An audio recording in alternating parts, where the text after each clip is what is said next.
High বন্ধুরা, শুভ জামাই ষষ্ঠী। তোমাদের কেমন কাটলো জামাই ষষ্ঠী?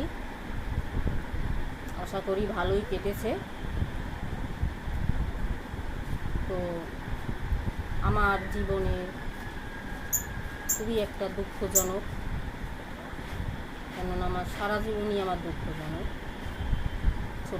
খুবই ছোটোবেলায় বাবা মারা গেছে, মাও না থাকার মতন বেঁচে আছে।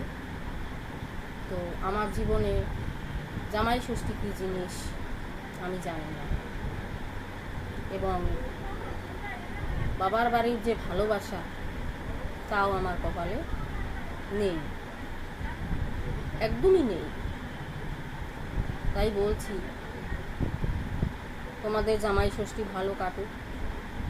আশা করি সারা জীবন যতদিন বেঁচে আছো যেন এরকমই আদরে যত্নে শাশুড়ির হাতের ভালো মন্দ, তালের পাখার হাওয়া যেন খেতে পারো।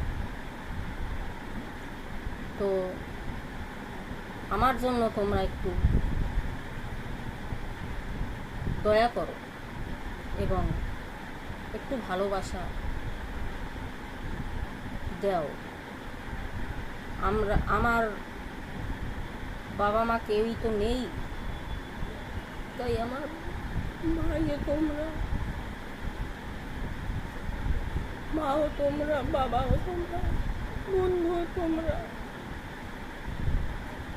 দিদিও তোমরা, সবই তোমরা। আমার জীবনে ভালোবাসার মতন কেউ নেই।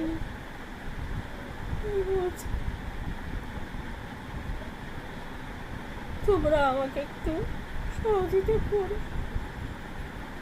সহযোগিতা করো, আমাকে একটু দয়া করো। তোমরা একটু লাইক, শেয়ার, কমেন্ট করো, আমার চ্যানেলটাকে একটু সাবস্ক্রাইব করো। কেমন ভালো থেকো, আশা করি তোমরা সারা জনম যেন এইভাবে ভালো থাকতে পারো।